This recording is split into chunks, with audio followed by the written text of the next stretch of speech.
जिज्ञासा सामाजिक व्यवस्थाओं को लेकर के मन में आती है गुरुदेव। पंडित बनारसी दास जी के समय में मुनियों का बताते हैं बहुत अभाव इस तरफ हुआ करता था, और बनारसी दास जी मुनियों के दर्शन के लिए सदैव लालायित रहते थे।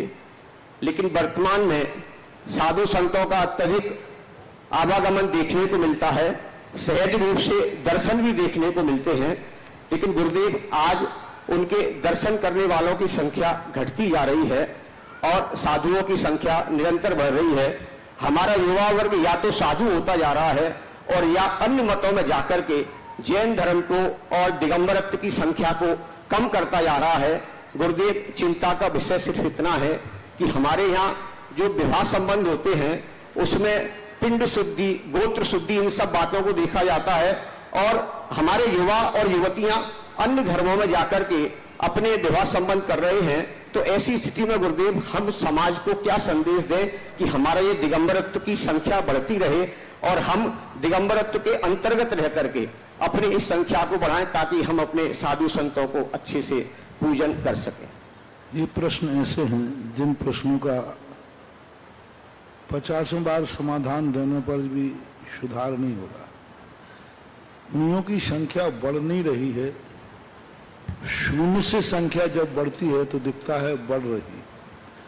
अभाव से किसी व्यक्ति के पास 1 रुपया भी ना हो और 1 रुपया आ जाए, 2 रुपया आ जाए तो सोचता मेरे पास दौलत आ गई। आज मुनियों की संख्या कितनी है? 1000, 1500 मुश्किल से सब पछीधारी मिलाओगे तो ये संख्या कोई संख्या नहीं कहलाती। रही बात दर्शन करने वालों की, तो ऐसी बात नहीं है। यदि साधु सच्चा है तो आज दर्शन भी लोग लाइन लगा के करते हैं। साधुओं की संख्या बढ़ रही है कि साधुता की संख्या बढ़ रही है? यदि सही चर्या है, सही उनकी परिणति है, तो ऐसी बात नहीं कि आज साधुओं की कीमत नहीं है। पूज्य गुरुदेव आचार्य विद्यासागर जैसे महाराज भी इसी पंचम काल में हैं। उनके दर्शन करने की संख्या घट रही है कि बढ़ रही है? बढ़ रही है। तो ऐसी बात नहीं, साधुता के कारण से जब साधु ही इस प्रकार का नहीं है, साधु की चर्या ही वैसी है, और फिर तुम कहोगे दर्शन करने वालों की संख्या बढ़ रही है, कम रही है, तो ये मैं नहीं मानता हूं कि संख्या घट रही है। मैं तो मानता हूं संख्या बढ़ रही है। नहीं महाराज जी, मैंने तो ये देखा है 40-45 साल में, 45 साल पहले जो संख्या थी दर्शन करने वालों की, आहार देने वालों की, आज वो संख्या 100 गुनी बढ़ गई है। वाह! आहार देने वाले पहले लोग चौके लगाए जाते थे, मुश्किल से लगते थे, वो 3-4 बूढ़े लोग रहते थे, वो आहार देते थे। छोरा छोरी कोई देते ही नहीं थे, कोई नहीं देते थे। जवान वृद्ध जो होते थे वो ही आहार दे पाते थे, और आहार के लिए चौके लगाना पड़ते थे आहार देने वाले। और आज इतने आहार देने वाले हैं कि हम देने वालों से परेशान हैं,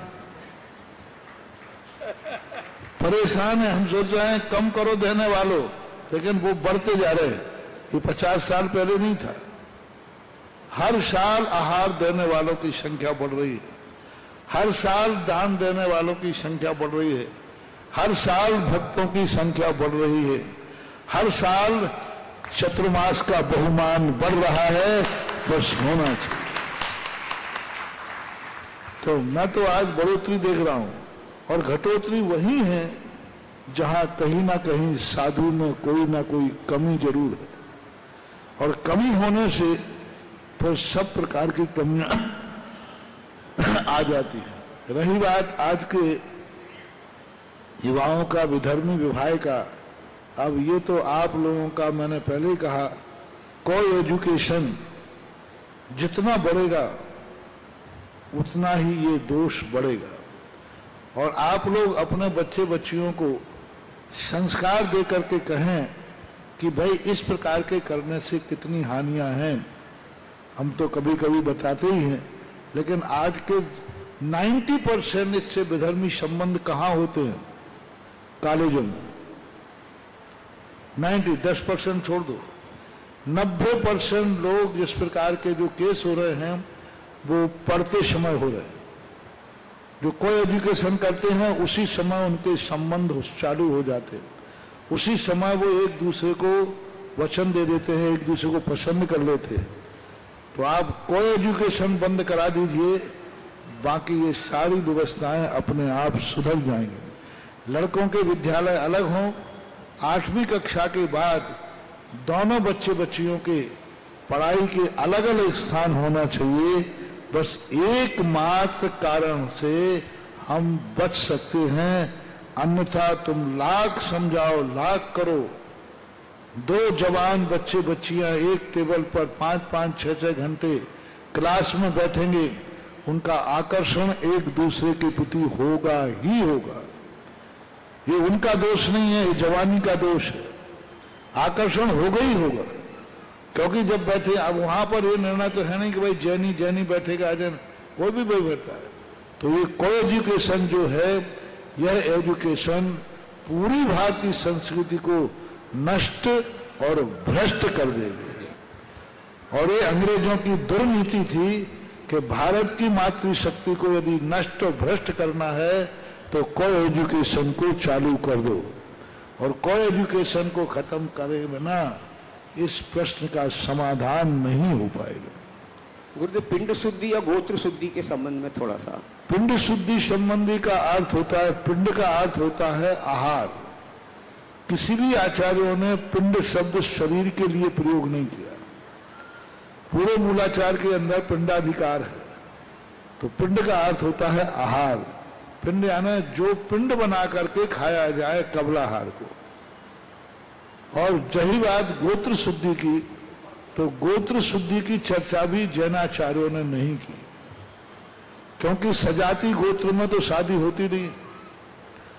हमेशा गोत्र विपरीत ही होना चाहिए। आप तो ये कह सकते हो विधर्मी और साधर्मी। विधर्मी के द्वारा निषेध है, साधर्मी के द्वारा संबंध बनना चाहिए। हमारा एक धर्म हो, एक गुरु हो, एक भगवान हो, एक मंत्र हो, एक दोनों का धर्म होता है, तो वह धर्म सदा सदा के लिए, पीढ़ी दर पीढ़ी के लिए लाभदायी होता है।